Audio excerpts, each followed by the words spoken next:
Hola, buenas a todos. ¿Qué tal? A ver, mira, tenemos aquí a Adrià, buenas.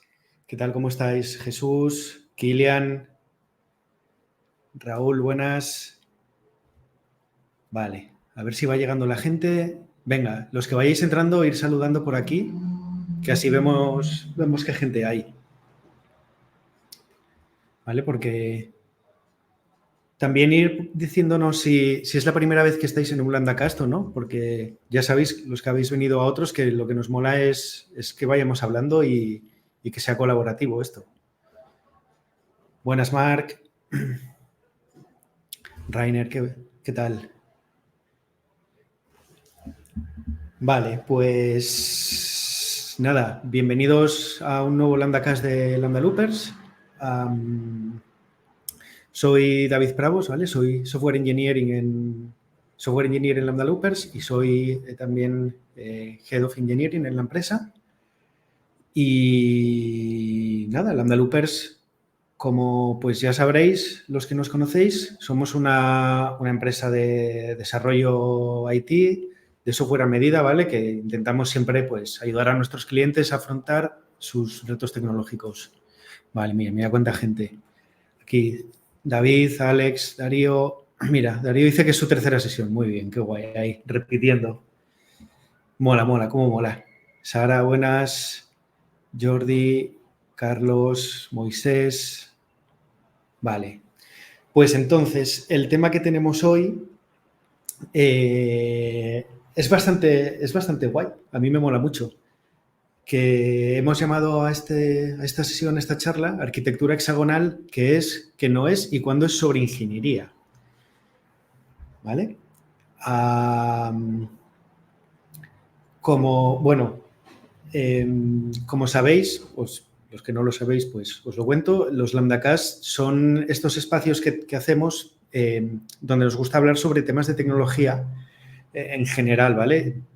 Cosas que, oye, pues cosas de las que sabemos o cosas de las que no sabemos mucho y viene gente que sabe más y nos lo explica, y donde nos gusta generar un poco de debate y cruzar opiniones, más que sentar cátedra y explicar cosas. No es un sitio donde vengamos a explicar nada, sino al revés, venimos a charlar de colegas a colegas y un poco compartir conocimiento. Como el objetivo es compartir conocimiento, para nosotros es súper importante que vayáis poniendo comentarios en el chat del Lambdacast con lo que opináis, con vuestras experiencias y este tipo de cosas, ¿vale? Y pues os iremos lanzando preguntas y si nos vais respondiendo, irá Edu, que está ahí en las sombras, pineando los comentarios y los iremos comentando, ¿vale? A ver, que no me deje nada. Vale, pues sí, hay un poco de lag, ¿vale? Entre que nosotros hablamos y recibimos los comentarios, entonces, bueno, seguramente no os respondemos al instante, pero normalmente vamos haciendo repasos de los comentarios, ¿vale? Así que si tenéis paciencia, pues veréis lo que vamos comentando. Y nada, como decía, arquitectura hexagonal. Queremos hablar un poco de qué posibles misconceptions hay sobre el tema, qué es, para qué es útil, qué beneficios trae y cuándo, pues igual nos estamos pasando de frenada hablando de arquitectura hexagonal, porque esto de, ostras, arquitectura hexagonal está en la sopa, pues igual no siempre hace falta. Pero bueno, esto lo dilucidaremos hoy. Para hablar de este tema tenemos a un invitado súper guay, que es Alex Morgadas, ¿vale? Que a ver si nos lo pincha Edu. Ahí está. Muy buenas, Alex.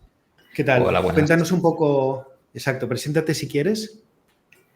Vale, pues mira, me llamo Alex Morgadas, actualmente trabajo como CPO en Depertur, un producto que nos centramos en medir la cara cognitiva de los equipos, algo que hablaremos cómo la arquitectura hexagonal puede impactar la cara cognitiva de las personas también después.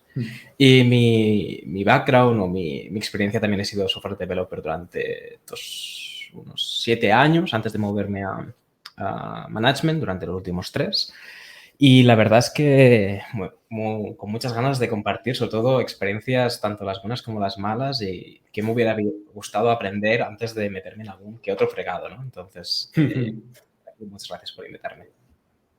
Claro, nada, gracias a ti por estar aquí con nosotros, es súper guay, la verdad.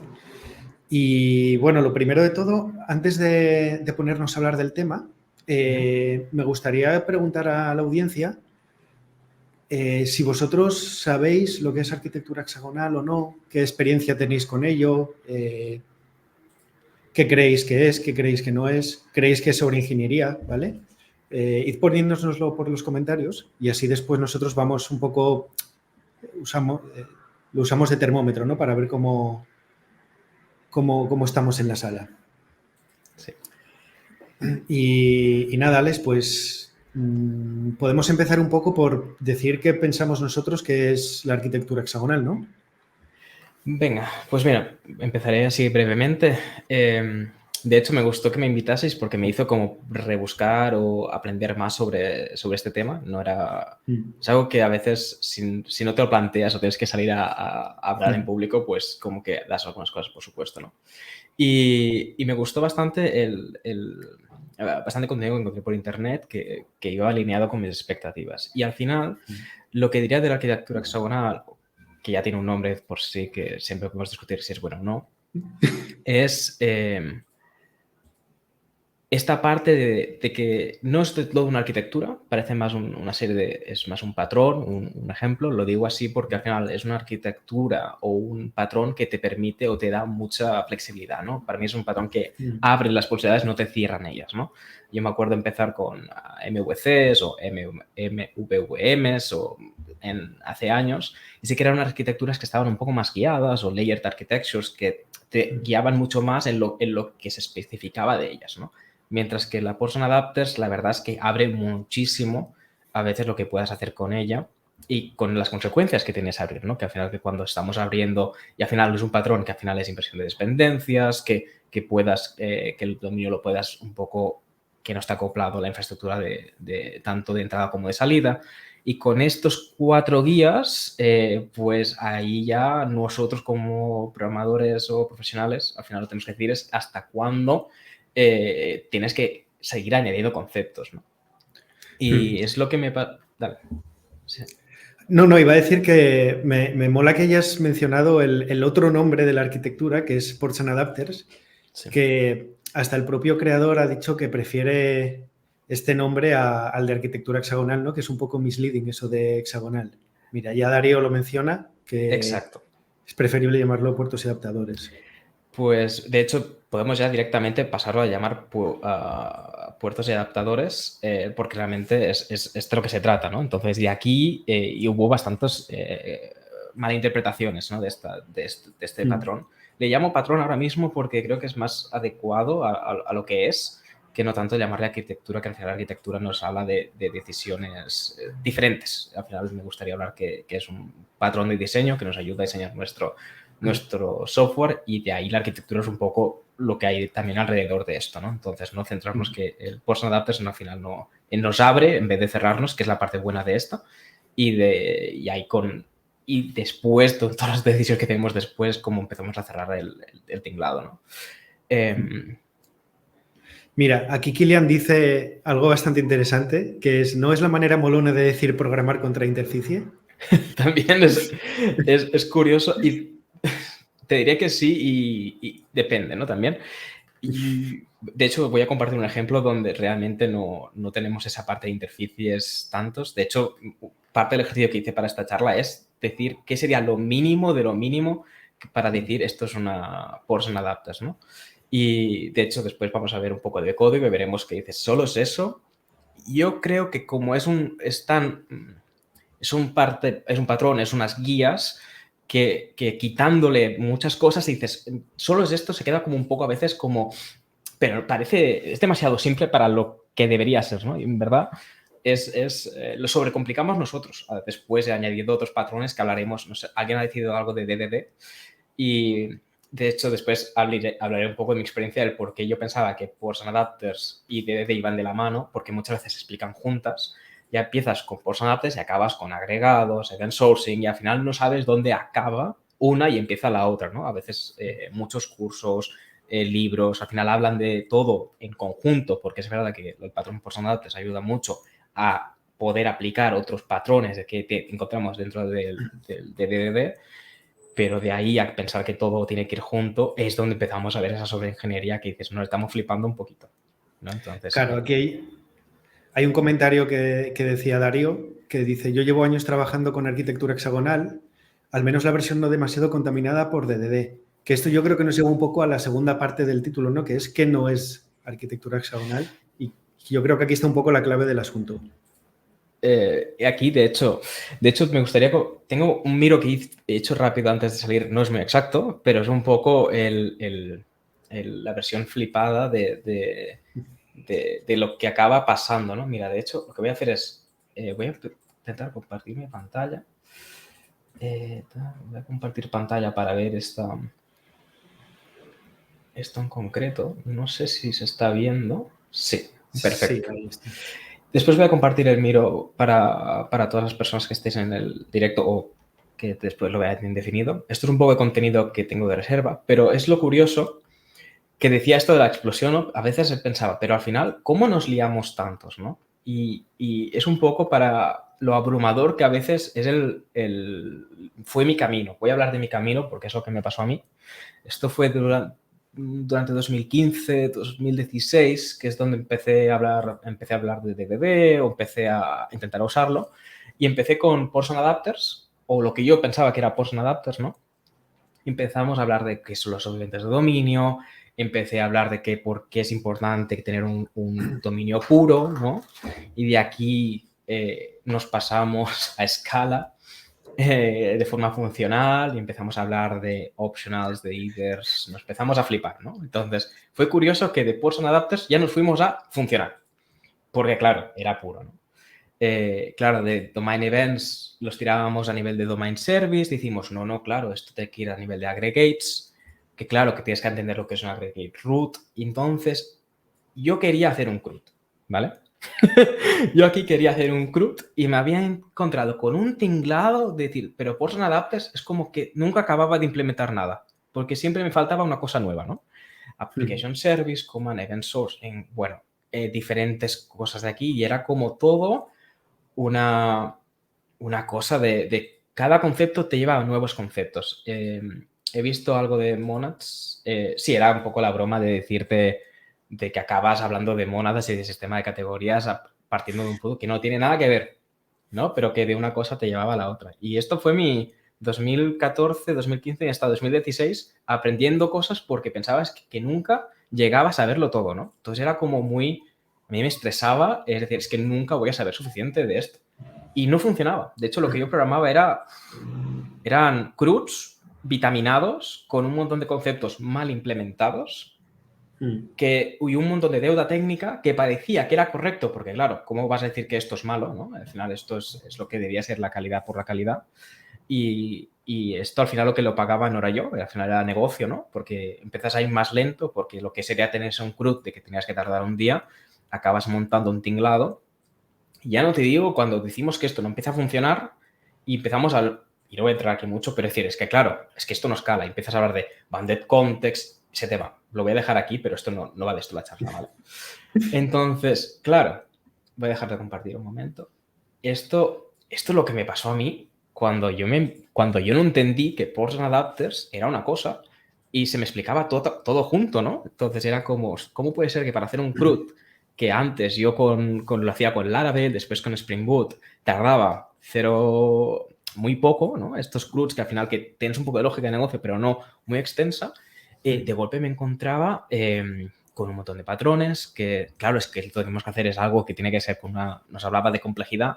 Entonces yo iba al negocio y les perdía más complejidades, tipo, pero dime los value objects, ¿cuáles son las reglas de negocio? Y ahora de esta entidad, dime cómo... Y empezaba a añadir reglas en los value objects porque, claro, tenía que poner reglas. Estilo, no es que esto no tiene que ser blank, tiene que ser mínimo tal, voy a tirar excepciones por tipos y quedaba muy bien a nivel de código, tengo que decirlo. Pero es que lo que solucionaba era, es que crear un equipo, ya está. tiene nombre, tiene tal, ¿por qué intentamos tener tantas cosas? Y era cierto. Y eso fue mis primeros 3 años intentando aprender lo que era Person Adapters, y lo que acabó siendo es no sabía distinguir qué es qué, intentar ponerlo todo en un saco y no entender la realidad de negocio, que eran CRUDs, con unas zonas que sí que es verdad que había lógica de negocio, pero al final no puede ser lo que me pasó, y esto tengo una charla en internet que hablo de lo mismo, que es porque una zona del negocio sea compleja y necesite de unos patrones más avanzados, no tienes que ponerlo en todos lados, ¿no? Que al final es que si tienes 7 endpoints que son CRUDs, no porque tengas uno que tenga más domain model o que sea realmente más complejo, tengas que hacerlos todos igual. Y como yo lo estaba aplicando, porque digo, si es la arquitectura, significa que la arquitectura tiene que ser toda igual, por la cual tengo que hacerlo de forma homogénea y que todos los TEAs se ven igual, que todas las cosas se ven igual, porque así será. Y al final, no necesitaba eso, ¿no? Entonces, fue mis primeros errores en esta dirección. Claro. Fíjate, aquí David, por ejemplo, dice, totalmente cierto, muchas veces se relaciona la arquitectura hexagonal con DDD, CQRS, etcétera, y entonces es cuando viene la sobreingeniería en ciertos productos que no lo necesitan, que es literalmente lo que estás diciendo. Luego Alberto debajo dice, un CRUD como el 99% de los equipos. Entonces, acaba pasando un poco esto, ¿no? Que es lo que tú describes, que te empiezas a tirar de este hilillo en el diagrama que habías puesto. Sí. Y acabas, pues eso, en teoría de categorías, por ejemplo. Claro, tú empiezas, el requerimiento es, tenemos que crear equipos, y acabas hablando de, es que tenemos que hacer un sistema distribuido, ¿no? Y dices, no encaja. Otro error que cometí era yo venía del mundo Java, y es verdad que con Spring Boot más o menos puedes hacer un Person Adapters, que de hecho el ejemplo tengo en Spring Boot, que está bien. De ahí me pasé a un cliente que lo hacíamos en Django, y claro, Django era como estas vistas, todas estas templates, que casi todo está hecho con Active Record. Claro, Active Record, fatal. ¿Cómo vas a hacer un Active Record que tenga side effects? Por Dios, no, esto lo tenemos que hacer inmutable. Pues nos montamos alrededor de Django unas indirecciones, una de cosas para hacer Person Adapters, que dices, ¿para qué hicimos eso? Realmente no tuvo ningún sentido luchar contra el framework cuando realmente el negocio con un Django o un Rails de este tipo que te vienen marcadas, si lo usas y te acoplas con él, vas a la velocidad porque tiene muchas cosas que ya te las dan dadas, en vez de luchar contra el framework, ¿no? Entonces, también entender que eso, otra cosa que hice es intentar forzar el framework a hacer algo que no está diseñado para. Entonces, ¿para qué? Entonces, esa también es... si hemos decidido esa tecnología, si el framework te da unas direcciones y si lo usas con esa forma, porque todo es coherente entre él, ¿no? Al final, una de las cosas que tienes es que todo tiene sentido. Te pasas los QW-ARCs, esto lo haces así, si te vas a otro Django también funciona así, el onboarding es súper rápido. Entonces, tienes muchos beneficios que yo no veía porque yo pensaba que lo bueno era lo otro, ¿no? Entonces, era como que empezamos a sesgar, esto es lo bueno, esto era lo malo, y esto fue los 3 años de meterme de hostias Yo recuerdo una anécdota bastante graciosa de un compañero, no sé si fue Alex, que está aquí, que me dijo, busqué una vez información sobre cómo aplicar arquitectura hexagonal en Django, y lo que encontré fue, no lo hagas. No lo hagas. Claro. ¿Para qué? ¿No? Sí, es esto. Entonces, bueno, mira, por ejemplo, Iván aquí dice, a mí me está pasando esto ahora con el DDD y los CRUDs. Contadnos si estáis teniendo un poco o habéis tenido esta experiencia de, ostras, he intentado aplicar este tipo de buenas prácticas que se supone que ayudan a que el software sea más escalable, a que el software tenga más sentido, lo que sea, y que no... Y que os habéis encontrado con esto de, ostras, me está explotando en la cara. Porque a mí, por ejemplo, me ha pasado. Mira, por ejemplo, Dani Santamaría dice, es curioso que solemos etiquetar esta arquitectura como escalables y mantenibles a largo plazo, pero en realidad nos acaban generando un sobrecoste a corto, medio y largo plazo. Totalmente. Totalmente. De hecho, ahí está, es que nunca llega a ese retorno de inversión. O sea, llega en algún momento, pero tienes que ser muy consciente de dónde lo haces, ¿no? Pero estoy seguro que nunca llegó en la escala que esperábamos si lo aplicas en todos lados. Esto estoy bastante seguro que yo no lo he experimentado cuando lo aplicas de forma indiscriminada. Claro, yo creo que al final es una herramienta que está muy bien conocer. Bueno, no hablo de arquitectura hexagonal per se, sino de todo este esquema que mostraste, ¿vale? Todo este tipo toda esta colección. Es una cosa que es muy interesante conocer, que se puede aplicar en ciertos casos concretos, pero hay que tener cuidado. Pero, claro, eso es lo que no es arquitectura hexagonal. O sea, arquitectura hexagonal no es todo eso necesariamente. Entonces, ¿qué te parece si hablamos un poco de lo que, según nosotros, lo que entendemos nosotros que sí es? Quizás, no sé si viendo el código o lo que prefieras.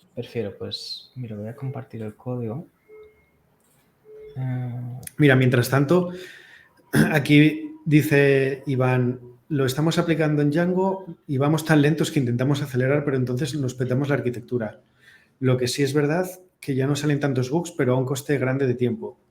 Claro. Es eso, ¿no? O sea, cuando intentas ir rápido y aprovechar el framework, entonces es cuando vas en contra de la arquitectura. Y si no, pues es al revés. Sí. Pues justamente creé este repositorio que le llamo Thin, porque para decir, por adaptaciones como Thin, sin DDD, sin nada.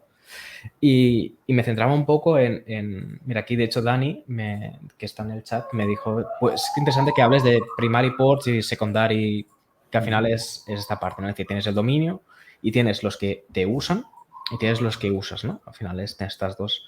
Y me lo estuve planteando y dije, ¿cómo sería la arquitectura, o no arquitectura, sino el patrón por Synapse lo más pequeño posible aplicado con Spring Boot, ¿no?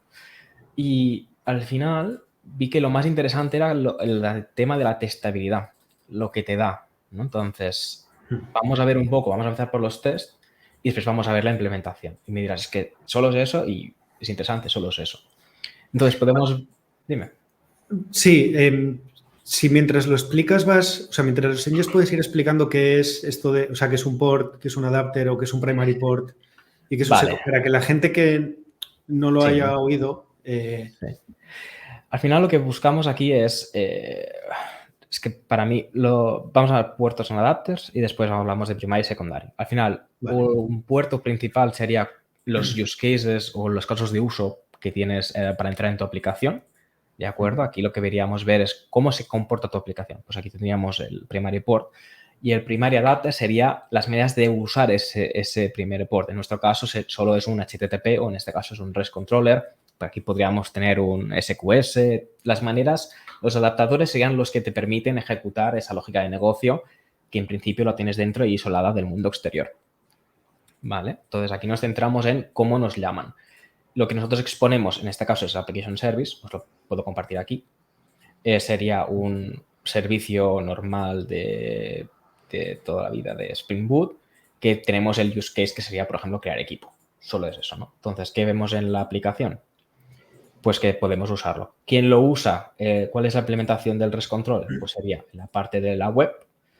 Este es el que expone al mundo exterior y lo que hacemos es llamar al puerto principal, que sería el Team Service, y llamamos al use case, que puede ser o crear equipo, ver todos los equipos, renombrarlo, todas estas entradas, ¿no? Entonces podemos ver que el primary port es este de aquí y el primary adapter es este controlador que llama al otro. Y no me hace falta ningún command handler, no me hace falta ninguna interfaz.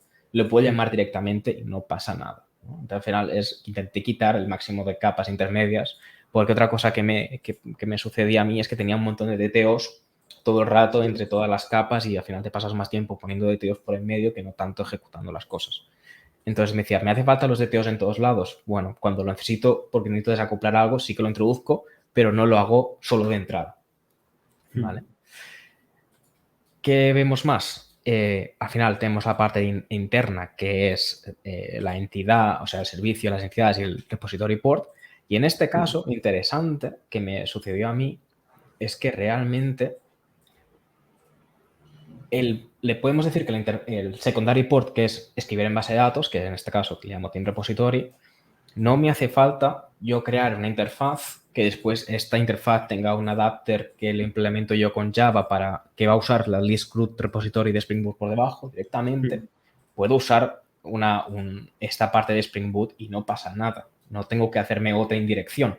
Muchas de las cosas que nos pasa a veces es esa parte de indirección con indirección porque para desacoplarnos del framework.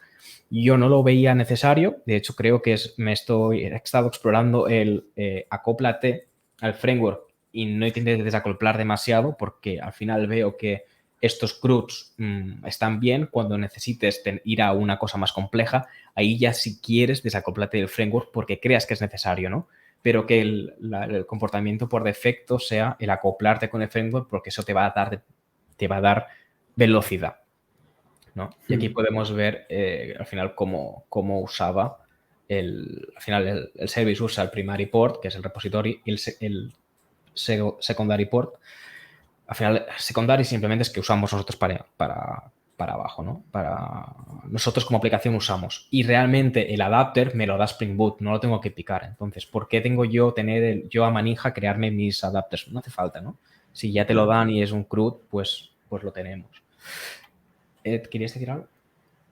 No, pero bueno, como resumen, aceptamos el compromiso de salpicar de anotaciones nuestras sagradísimas clases de aplicación, diciendo, ostras, el trade-off que me da ponerle un arroba repository o implementar, extender CRUD repository de Spring Boot, me da una potencia y una velocidad tan buena que lo que pierdo de acoplarme a eso no me merece, no, o sea, realmente no es una pérdida, ¿no?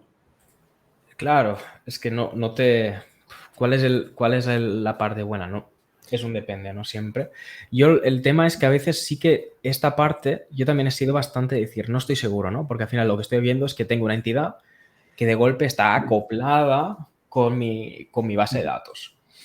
Bueno, eso es la otra parte, ¿no? Dices, hostia, tengo que desacoplar esta entidad. Bueno, de momento puedes hacer el mapping a nivel de usando anotaciones cuando las entidades son de una complejidad manejable. Yo digo, no es que tienen que ser sencillas, no, a ver, Hibernate y GPA da hasta donde da, pero para CRUDs, entities y tal va bien. Pues, ¿para qué mapear las cosas fuera?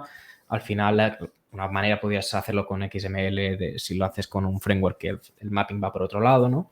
Pero para aquí yo dije, parece que es suficientemente bien como para que no nos flipemos y está bien, ¿no? Entonces, ¿para qué? O sea, ¿qué me aportaría no tener estas anotaciones aquí?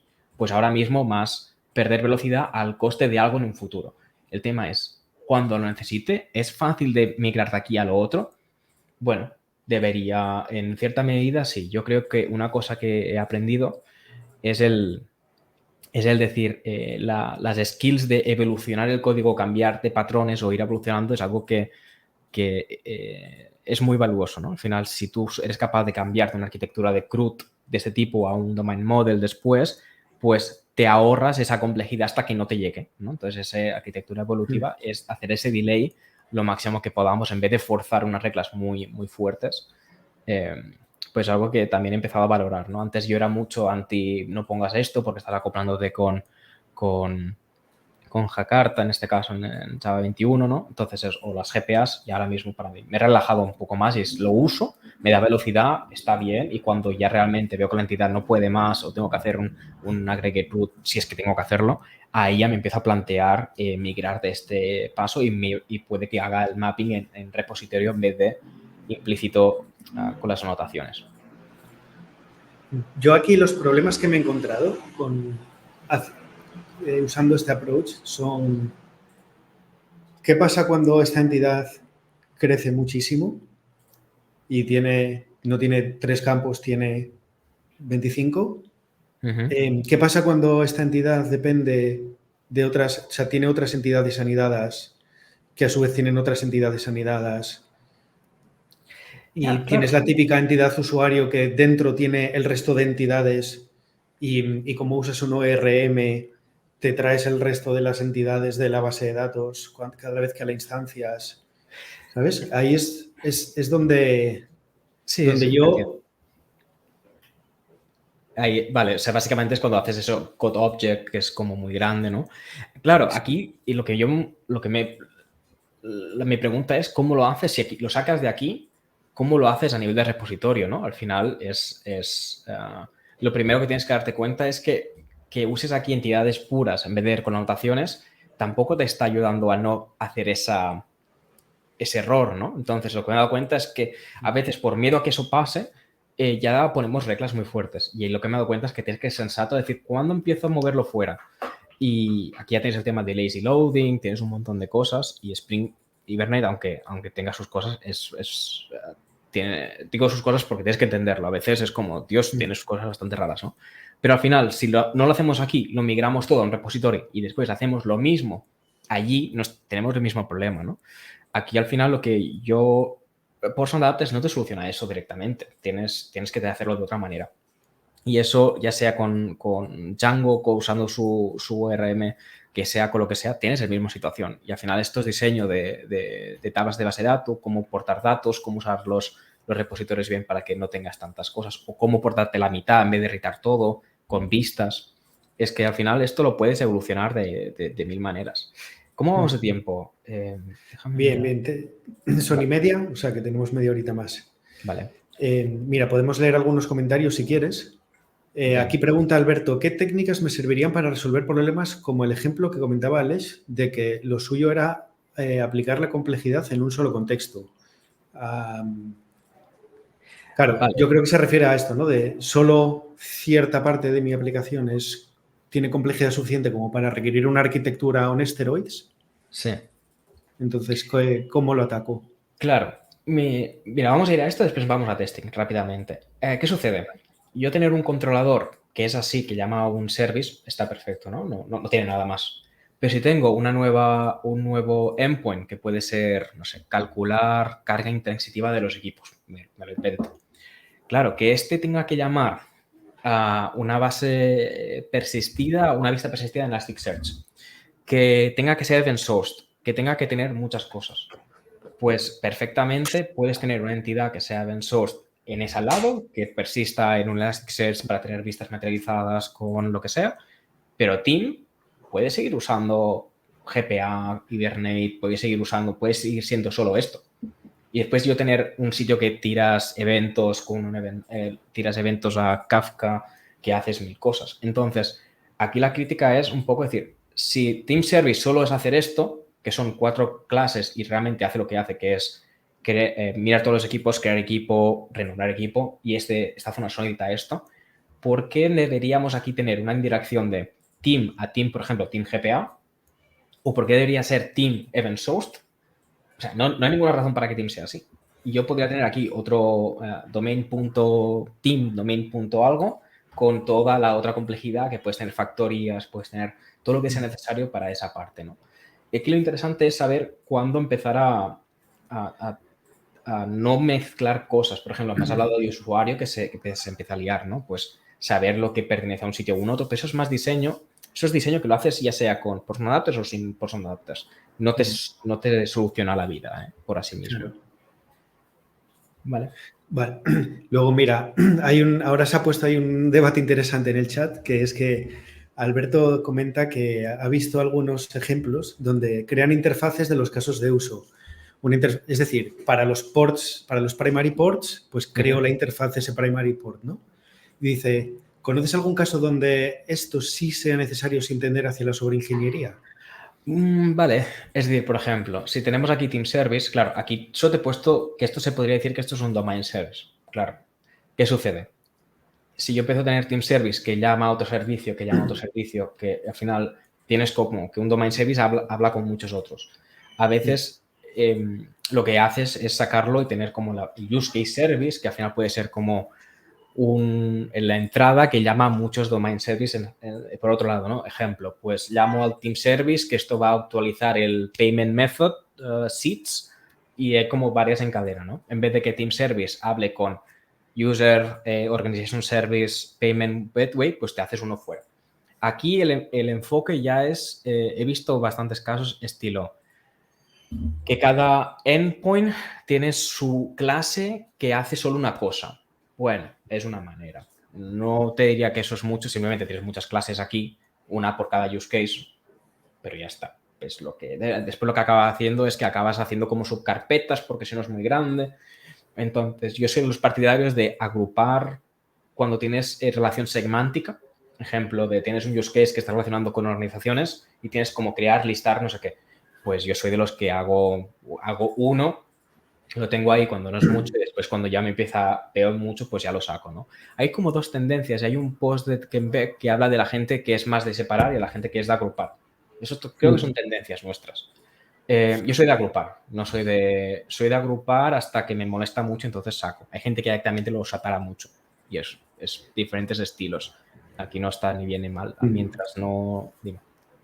Para mí la principal razón para separar es cuando de repente empiezas a tener muchos colaboradores en la misma clase. Por ejemplo, si tienes un controller que usas 7 servicios, pero cada uno de sus servicios es para un endpoint diferente, si yo quiero hacer testing de esto, tengo que moquear los 7 servicios en todos los casos y solo voy a necesitar uno en cada. Entonces ahí me interesa separar un Claro, controller por cada caso de uso, por ejemplo, ¿no? Por cada endpoint. Pero si tengo un único servicio, que es como tienes tú aquí puesto, ¿no? El servicio de Team, que tiene un único repositorio, pues que haya un único controller que llame un único servicio y que haya diferentes paralelas dentro de eso, pues no me parece nada dramático. de hecho lo has dicho muy bien. Al final, cuando digo que me molesta es justamente si me molesta hacer el testing. De hecho, para mí, y una cosa que os voy a compartir aquí es Sí, que al podemos final... pasar ahora al tema del testing, ¿no? Que decías que era como la principal razón para usar, o una de las principales motivaciones que veías tú para usar Portion Adapters. Sí, pues yo de hecho en este caso tengo he intentado implementar todos los tests, ¿no? Al final tiene un controller end-to-end, que en este caso habla con una base de datos que tengo implementada con test containers. Al final hay un Postgres por detrás, no estoy haciendo ningún mock ni nada, ¿no? Entonces aquí directamente lo que puedo ver es que Teams realmente se crea. Aquí puedo leer todos los Teams. Aquí lo he hecho expresamente de que este depende del otro, que depende del otro, ¿vale? O sea, está como hecho a posta. ¿Vale? Entonces, está como que primero creamos el equipo, después podemos ver que tenemos los equipos bien... porque no puedo ver hacia aquí, ¿no? Que puedo ver todos los equipos, que después puedo renombrar un equipo con un nuevo nombre, puedo irme directamente al Team Service y recoger ese equipo y ver que esto va a base de datos. Entonces, esto me ayuda a decir, vale, tengo un end-to-end, este sería, no es dependiente de Portion Adapters, lo tengo aquí, ¿vale? Yo después puedo venir y decir, no me moqueas yo y el de abajo. Espera, Team, este es Unit. Espera un momento, este es el unitario que tengo. Team Service está moqueado, ¿no? Y aquí hago directamente, uso al Team Controller y puedo usar directamente, es como si esto fuera unitario.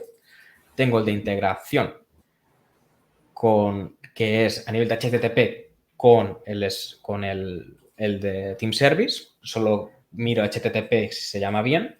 Tengo este lado, pero después tengo otros, estilo, tengo el unitario de entidad. Perfecto, esto no es simple como tal. Puedo tener un de integración pongo esto, de integración que este de aquí usa la base de datos también. ¿Veis que entonces hago caso de uso, integración con base de datos y funciona bien? Os pongo el de repositorio porque si os gusta hacerlo, por ejemplo, si tenemos queries complejas, pues podríamos hacerlo también en este lado. Entonces tengo incluso el otro, que es el de moquear, ¿no? El unitario de Team Service, que es moqueo el repositorio y solo hago el de moqueando Team Service, moqueando el repositorio y hago uno de unitario, ¿no? De comportamiento. Entonces, aquí he hablado de end-to-end completo, de integración HTTP moqueando servicio o use case, de controlador totalmente unit test y después tengo todos los intermedios por todos lados, ¿no? Entonces, claro, esto me da mucha flexibilidad. Yo, de hecho, diría, hacer todos los tests tal y como he hecho aquí no tiene ningún sentido.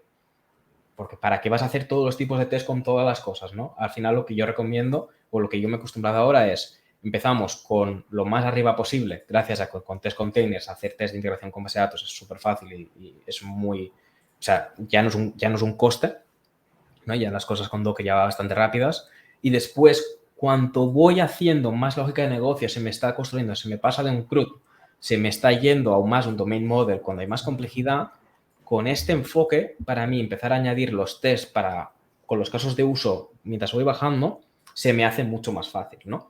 Entonces, yo creo que va bien decir, puedo poner las cosas simples y extender desde aquí es relativamente fácil o no tiene un sobrecoste a largo plazo, que es un poco lo que queremos decir, que es si añadir después seguir añadiendo cosas, el coste es bajo, pues ya lo añadirás después, ¿no? Al final la gracia aquí es como hacer un delay de solo añadir las cosas cuando las necesitamos. Y aquí creo que voy a parar de compartir código porque creo que se quedan 20 minutos y hay muchas más cosas que son interesantes de hablar de las consecuencias de Portion Adapters, no tanto a nivel técnico, sino a nivel humano, que también es lo que me gustaría hablar. Entonces, nada, he compartido un poco el código para hablar de forma y voy a dejar el repositorio después para que lo podáis ver, para que veáis que Portion Adapters es eso, sin ningún otro patrón de DDD y cómo realmente no te hace falta.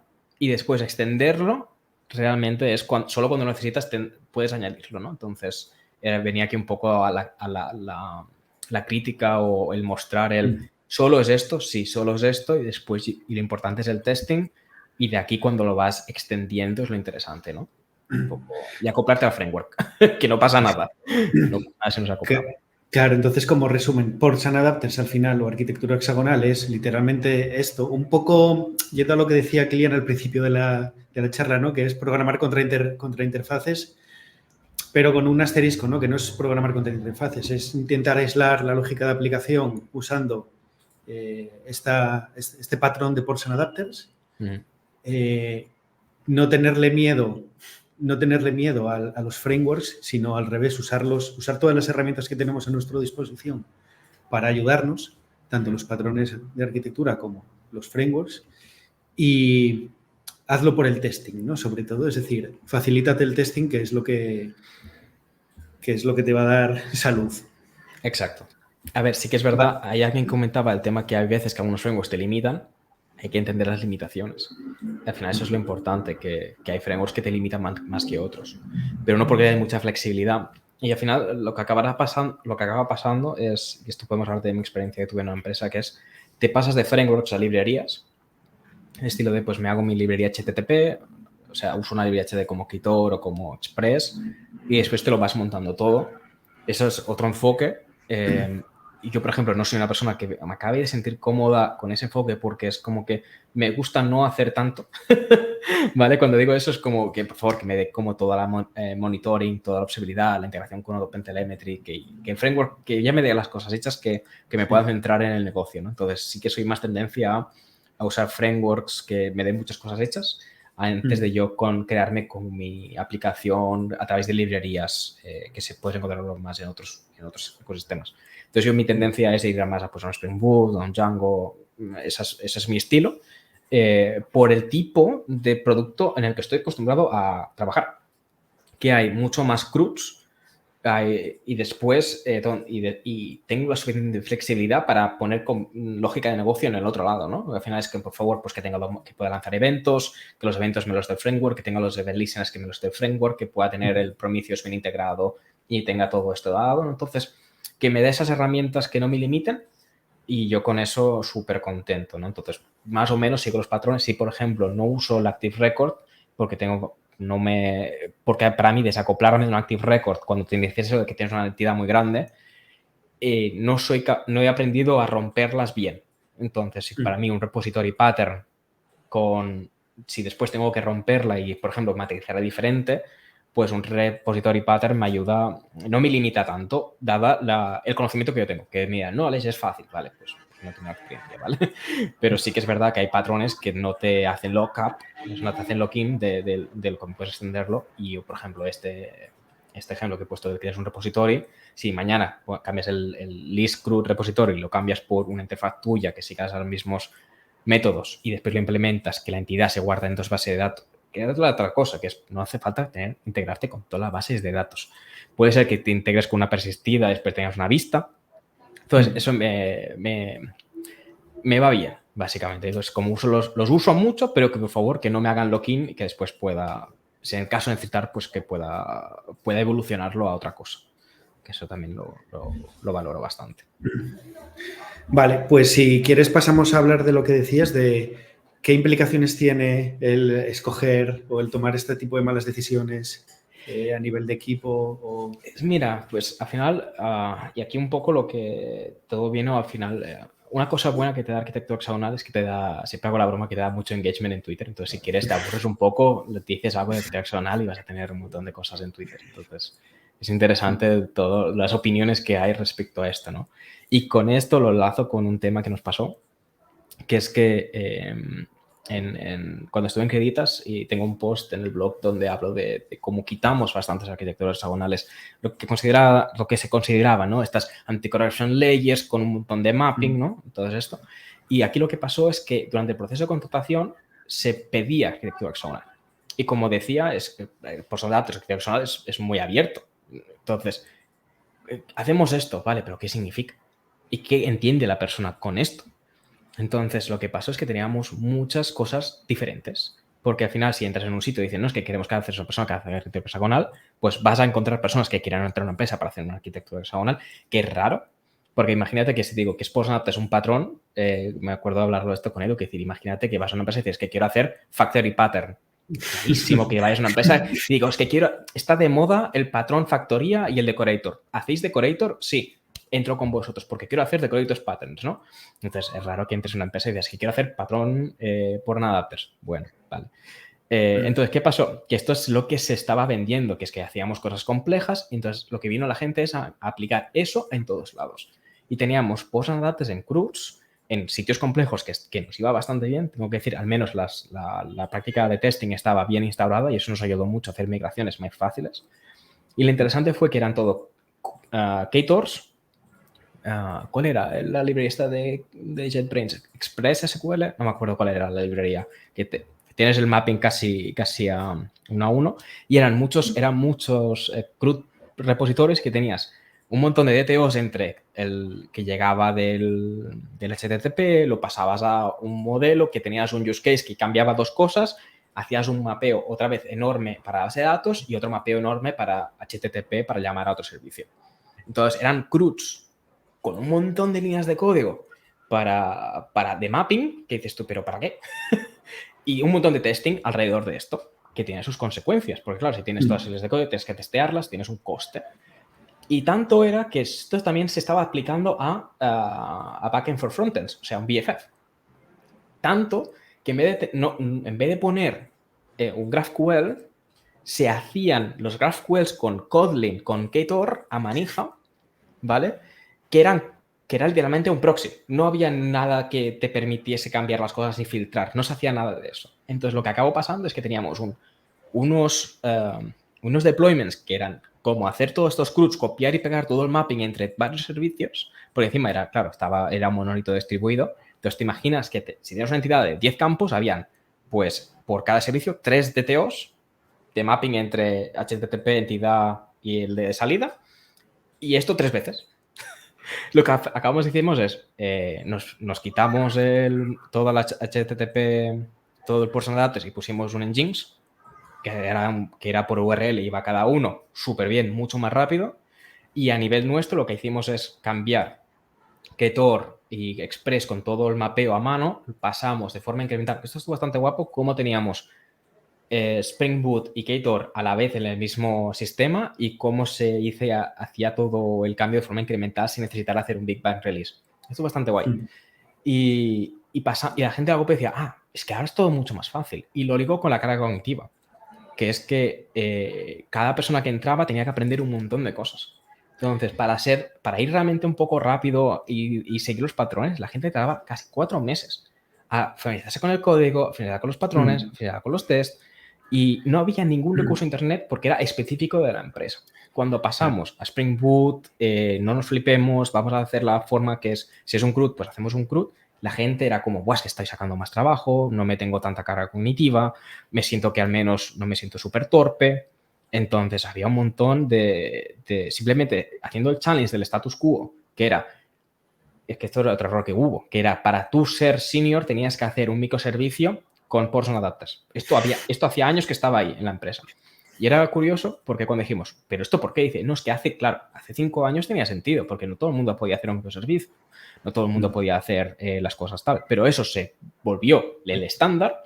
Entonces tenías un montón de personas que para su performance review lo que tenía que hacer era pues un microservicio con Portion Adapters. Y entonces había microservicios, casi un microservicio por persona, pero porque era la manera de escalar en la empresa. Entonces todo esto venía desde recruitment, de que en la job offer se pedía eso. Y eso tuvo un montón de consecuencias por todos lados. Brutal. A ver, mira, espera, antes de seguir lo primero, aquí Luis Ramírez dice que nos pregunta si la charla quedará grabada, que al pobre se le solapa esto con ser padre. Y nada, bueno, lo primero la familia, que disfrutes de la familia, pero sí, se quedará grabada, ¿vale? En el canal de YouTube de Lambda Loopers, pero pondremos el enlace aquí en LinkedIn seguramente, o sea que si seguís en LinkedIn lo veréis. Lo segundo es, esto que comentas me parece súper interesante el hecho de, porque tampoco me lo había planteado nunca, ¿no? Es cómo una oferta forma no el tipo de gente que vas a tener, sino qué busca la gente que estás fichando, ¿no? Porque si tú pones, ostras, en esta oferta buscamos gente que haga esto y esto es una herramienta concreta, entonces lo que vas a tener es gente que quiera hacer esa herramienta concreta. Y que esto se traduzca en esta especie de ritos de iniciación para ser senior que había en este caso que comentas me parece alucinante. Sí, lo es. Pero sí. es porque al final cada vez esto lo hablo desde después de haber hecho todos los errores y gracias a esos errores he aprendido que la mitad no son necesarios. Cuando estamos aprendiendo, claro. a veces como que hay que cometerlos de alguna manera. Lo que os pido es que los cometáis de forma más barata. Que no sea como un coste tan alto que al final se quede ahí, entonces tienes una... ¿Sabes? Es sobre todo hay que cometer errores, pero sobre todo que sean errores fáciles, que sean suficientemente baratos, que no sea como que, ostras, es que a este producto tienes que hacerlo así sí o sí durante el resto porque si no te lo cargas.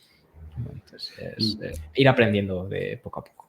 Comenta aquí Julio que qué mala fama ha cogido Spring, siendo una tecnología maravillosa, y esto enlaza un poco con lo que comentabas, ¿no? De, ostras, al final hay una especie de... Un framework tan popular estandariza un poco la manera de hacer las cosas y al final hace que el coste de recruitment o de adquirir talento sea mucho más bajo por lo que dices, ¿no? Ostras, si lo hacemos como lo hace la mayor parte de la gente, ya está. Cualquiera que entre va a saber cómo funciona esto. Sin embargo, si me hago mi arquitectura super custom, tal, pues el ejemplo que has dicho, un onboarding de meses. Sí. Mira, es curioso, Spring Boot sí que tenía bastante mala fama hace un tiempo. Sí que es verdad que hasta que no salió Spring Boot 1 era algo, bueno, tenía sus cosas, pero creo que a partir de Spring Boot 2, Spring Boot 3 están bastante... Lo uso bastante, es bastante fiable. La JVM siempre me ha parecido bastante fiable en producción, pero también es verdad que es porque a veces no tengo suficientemente experiencia en otros ámbitos y al final nos acogemos a lo que es más familiar. Y como último comentario que hay aquí de Oscar, que me parece muy interesante, dice, ¿cómo ven la tendencia ahora de hacer arquitectura hexagonal en el frontend? Es curioso. Yo no siendo experto en frontend, sino que sí que soy experto mi tendencia es decir, claro, ¿pero qué es? Es que tenemos otra vez los DTOs, de DTO todo el rato y tenemos... hay lógica... ¿Por qué digo esto? Porque sí que es verdad que está saliendo temas como HTMX, que está por ahí, que al final es como, oye, nos hemos hecho Single Page Applications y ahora con SSRR. O sea, que hay un montón de cosas y al final la pregunta es, yo ahora mismo me acuerdo que ahora con Django, con los forms, va súper bien. No me hace falta tener todo, ¿sabes? Entonces, lo mismo, ahora estoy usando más Spring Boot con server-side rendering, que es directamente usando TeamLeaf, y ahora estoy viendo cómo esto funciona con HTMX, y la experiencia es buena, porque la mayoría de cosas que tengo que hacer no requieren de ese nivel, ¿no? Entonces, yo creo que la pregunta de arquitectura hexagonal en frontend es hasta dónde es necesario, ¿no? La aplicarás en todos los endpoints, en todas las cosas. Vuelve a sonar raro. Es decir, si tienes lo mismo, el que he puesto de Teams de ejemplo, claro, es un CRUD. Si es un CRUD, necesitas hacer un hexagonal encima de un CRUD. Otra vez. Entonces, ¿en qué caso tiene sentido? Bueno, en alguno lo tendrá, estoy seguro, pero sobre todo no lo pongamos en todos lados por defecto, no es necesario. Al menos, yo lo digo, yo soy más feliz sin forzarlo en todos lados, mantener cosas simples, porque al final cuando haces cosas custom hay que mantenerlas, entonces hay bastantes cosas. Al final, si nos acoplamos ya a un framework, ya sea Angular, React, Vue, pues estás acoplado, ¿no? Entonces, ¿qué estás haciendo? ¿Hexagonal para desacoplarte del framework? Bueno, vale, no lo he visto aún, entonces por eso digo, puede que esto funcione en algún sentido, por eso digo, no voy a ser como diciendo sí o no, simplemente bueno, o sea, si ya estás acoplado con Vue o con React, bueno, pues úsalo, la comunidad lo sabe usar, sabrás con todo esto, entonces, bueno, sigamos, siga lo mismo de siempre, no, por favor, no nos flipemos. Yo creo que en frontend hay, sin ser yo tampoco experto, creo que hay un problema similar, pero no es exactamente lo mismo, que es que se tiende a usar demasiado framework en frontend, en el sentido de a framework que te trae demasiadas cosas, muchas más de las que necesitas para tu caso concreto. A ver, claro, esto ya no lo sé ahora mismo porque me acuerdo que React empezó como una librería, ahora ya no sé si lo es o no. Bueno, yo sigue sé siendo que, una librería. pero, Tienes los frameworks de React como Next y todo esto. claro, esto es que es un framework. Remix, etcétera. Claro, esto también nos pasó, que era que en frontend también se usaba React, pero después era con Redux y también se hacían sagas. Sí, la de meter Redux a todo también, esa la viví yo. Entonces, claro, eso también lo quitamos. ¿Qué hicimos? Pues hacíamos llamadas HTTP, nos quitamos todo ese stateful que teníamos en el frontend y era mucho más dummy y reducimos un montón la carga de errores, iba suficientemente bien. Entonces, React sí que nos iba bien por el tema de componentes hace unos años, pues sí que iba bastante bien para hacer una librería de componentes y nos daba esa visibilidad y era más fácil hacer nuevas páginas. Pero sí que es verdad que nos quitamos todo eso de stateful con el Redux y mucho mejor. Entonces, al final empezabas, había una petición HTTP, había los loadings, mostrabas, hacías un clic, hacía un insert o lo que fuera y volvía. Y iba bastante bien, la verdad. O sea que al final claro, ahí no teníamos hexagonal, pintábamos directamente lo que venía de backend, cogíamos el JSON y me acuerdo que sí que era TypeScript, que teníamos una interfaz que decía, esto es lo que espero para tener para que cuando estés picando te salga el auto completado, pero fuera de eso, ya está. No, la verdad es que no había mucho más. Es que, no sé, mantienen las cosas. Si es fácil de testear, que se quede así. Entonces, que si empiezas a añadir muchas cosas, hacer los test más difíciles, es que no solo es la complejidad del código, es que también la complejidad de mantenerlo y la complejidad de hacer los tests y las interacciones. Y si tienes test, eso también te da hacer. Y después voy a hablar de una otra cosa, que es que cuidado a hacer las cosas muy complejas, porque ahora con el tema de Copilot, Copilot yo lo uso, pero tenemos que ir con cuidado porque Copilot es muy sesgado. Entonces, si tú tienes un estilo, siempre te va a recomendar el status quo. Evolucionar el código hacia una cosa nueva, Copilot no lo entiende así. De momento, si tú tienes un repository pattern y todo te lo va bien, te va a seguir dando código y snippets para que vayas en esa dirección. Entonces, si tú estás en un momento que quieres cambiar y simplificar cosas, tal, Copilot lo que hace es, no, te voy a ayudar a que sigas con el status quo. Así que la arquitectura evolutiva de cambiar código de uno a otro es como que te premia que lo sigas haciendo igual. Sí. Entonces, simplemente que yo creo que ahí habrá algo de que crea mucho código más fácil, pero es que entonces evolucionarlo va a ser más difícil porque el coste de mantener el status quo es mucho más barato a nivel que hacer el esfuerzo, porque encima te va a estar todo el rato recomendando el antiguo. Yo cuando hago las migraciones o cambio arquitectural lo desactivo, lo hago y después ya lo vuelvo a activar porque si no es como que es muy pesado. Al final las herramientas, tanto arquitectura hexagonal, por ejemplo, como Copilot, hay que usarlas de manera consciente, yo creo, ¿no? Y no simplemente dejarse llevar y hacerlo sin pensar. Eso es. Vale, pues no, yo creo que ya podemos despedir aquí No sé si se te quedó algo dentro que decir o... No sé, al final por favor, vamos a ser, cuando no pidamos a la gente pues no adaptes porque al final es muy sesgado, entonces eso da una, yo veo sobre todo perfiles que están empezando el sentirme abrumado. Si estás en un equipo que está empezando con esta arquitectura o este estilo, ten cuidado, porque si estás más hablando de si un patrón se hace así o así que hablando del negocio, cuidado ahí. Lo importante es hablar del negocio y sacar y aprender sobre el negocio. Lo digo esto después de yo haber metido todos los errores, que también es la parte. Entonces, es importante que aprendáis en un espacio como las software crafters, que te ayudan un montón, las catas, tienes un montón de cosas que te van a ayudar en esa dirección, que puede ser de forma segura, un coste bajo, que es, por ejemplo, las catas.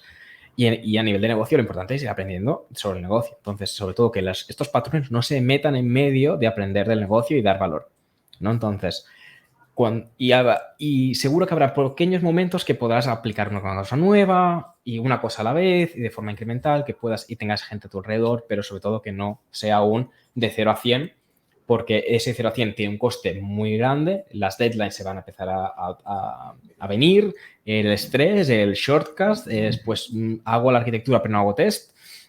Haz test antes que seguir aprender un nuevo patrón. O sea, testing primero y si con buen test de lo siguiente va a ir bien.